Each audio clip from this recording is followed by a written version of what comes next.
GM, what's up everybody? Welcome to the Crypto Weekly Recap. My name is Josh Gordon. Today, we're going to talk about the biggest news stories coming out of Web3 and NFTs this week. So some things I want to talk about today are the October treats. What went well in October? Now that we're in November, we have a new month. I want to talk about crypto Twitter, Elon Musk, lots of things to dive into there. And lastly, an NFT project went crazy this week. Art Gobblers, let's dive in.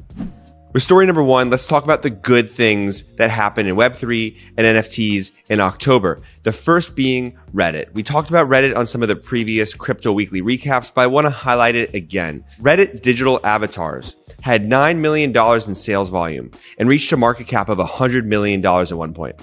And they created 3 million wallets through the drop of their avatars through their Reddit native wallet. Now, we see use cases like social media avatars, turning your posts into free collectibles, ticket NFTs, and Web3 domain names. These are all going to continue growing the NFT market. So it's great to see that digital avatars were a catalyst in October. Another positive piece of news is the price of ETH is up 20% this month. Bitcoin's been holding pretty steady for a few months now, but if you're a holder of ETH, this month was a nice treat. And Dogecoin, we gotta mention it. It's on the move too. It's up over 100% this month and became the 8th largest coin by market cap. Now, the reason for this move is really because Elon officially bought Twitter and has started to make some moves there. He's been a big Doge advocate in the past, and his comments around crypto have always pumped it.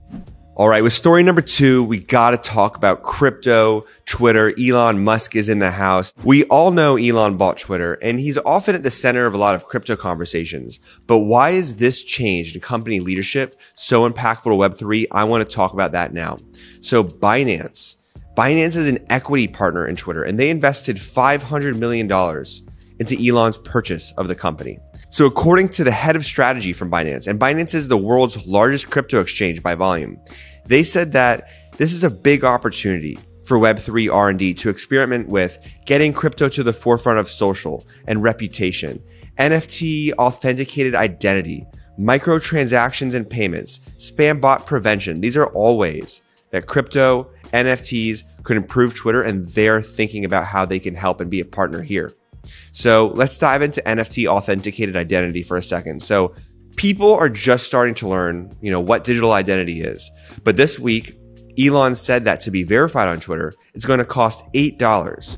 So instead of Twitter choosing who gets verified and who doesn't, we'll now know who's verified by being able to pay non-nominal sums of money. So this will likely deter most bots because it's a huge increase in the cost to run these spam accounts on Twitter. So it's a step in the right direction for getting us talking about what does digital identity mean? How can we better prove who we are, who we say we are? And so of course at Unstoppable, we're thinking about that through Web3 domain names. And while this isn't a pure Web3 play, I do think it steps us into the right direction of thinking about it's important to verify who we are and to be able to have that be something that I can choose and not passed down to us from the overarching controllers that are Twitter. Another really interesting thing that Binance mentioned around how they can help improve Twitter was around bots. And specifically, they said that being able to attack and address that bot issue is going to be critical to reopening a healthy dialogue around crypto. And the word dialogue is key here. So cryptos has a branding issue. And, the bots and the spam that try to push people to engage in phishing attacks or pump and dumps ultimately hurt the whole space. And it lowers the quality of conversation happening about Web3 as a whole. So if we can help address this bot problem, I think that will see a direct improvement to the conversations and the narrative around crypto in the public space. All right, story number three. Let's talk about an NFT project for a change, specifically Art Gobblers. So Art Gobblers is an NFT project from Rick and Morty co-founder Justin Roiland. And it launched on Monday of this week, and it saw skyrocketing secondary sales. I think minutes after the mint, it was going for upwards of $20,000 per NFT. And it's been a while since we've seen some NFT action quite like that. So there are allegations, though, that notable influencers and personalities in the space minted some of these NFTs for free, pumped them, and sold them quick. Ultimately, people are unhappy and alleging unfair distribution practices. So Art Gobblers launched with 1,700 NFTs. and those were free to anyone who was added to the approved allow list. And there were another 300 NFTs that were reserved for project creators and contributors, with more minting over time. So this is really just an update here that some NFT projects are still going crazy on price action. But please be careful what you mint, what you buy, and who you listen to, as not everyone does proper disclosures. And I think this was a prime example of that. So there's a lot of influencers in the space. A lot of times they get given free NFT mints in exchange for promotion, and sometimes that leads to hype that could cause prices to have unrealistic floors, ceilings, secondary sales, whatever it may be. So be careful with the NFTs you mint and buy, but good to see some NFT price action nonetheless. All right, in Unstoppable Domains news, a big story this week is we announced the Web3 Domain Alliance. Unstoppable is a founding member of the Web3 Domain Alliance, which is a new alliance to support the advancement of Web3 domains. Now, Web3 domains, they empower people. They make crypto intuitive, it helps support your Web3 identity, and it allows you to enable decentralized websites. But we've really just scratched the surface of what's possible here. So ultimately, Unstoppable believes that because there's no regulations or framework or authority around Web3 domains right now, that our industry needs to self-regulate. And it's best to make sure that we work together and collaborate to make sure that Web3 is safe for people. So we're working with naming services like Bonfida, Tezos Domains, Polkadot Name System, Hedera, Syscoin, and hopefully more in the future as this expands. So super cool to see Unstoppable working with other naming services so we can make sure we avoid collisions and anything that could be negative for the space as a whole.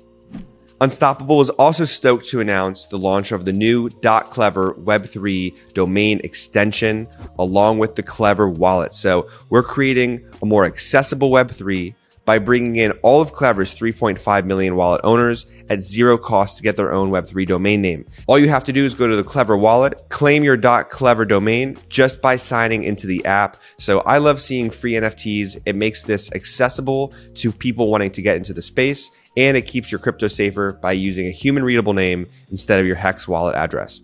One of my favorite parts of the recap every week is the community member of the week that we give a shout out to. And this week, I want to give a shout out to AaronQuirk.x. Now, Aaron works at Unstoppable and is a key contributor to the software development side of things and pushing out new features to add utility to your domain names. And he shared something that I thought was cool today. He shared it on Twitter, and I want to give him a shout out for building in public and just sharing the work we're doing in real time. So cross-chain NFT galleries. I think it's so necessary as we expand into multi-chains to be able to interact with different blockchains. When you buy NFTs across many chains, having the ability to display them all in one place is key.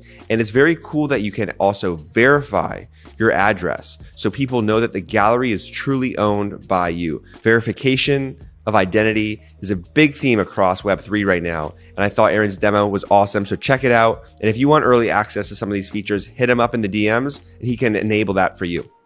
And lastly, let's talk about the NFT project of the week. I want to give a shout out to Farcaster. So Farcaster is a sufficiently decentralized social network, and it's been getting a lot of positive buzz lately. I even got the ability to make an account myself, and in its current form, it looks and feels a lot like Twitter, but it has a really Web3 focused user base. And so I'm keeping my eye on it because I want to see how the decentralized social movement progresses, since there's a few players in the space, mainly Farcaster right now. We're also seeing Lens Protocol getting a lot of traction. I've talked about them on previous weekly recaps. So I'll be interviewing the CEO and founder, Dan Romero, about the product and future of Web3 social later this month. But for now, I mean, look at these stats. Farcaster's growing at a really fast clip. So it's good to see them getting traction and also them building really Web3 and crypto native features that people like around social directly into the product. So love to see that.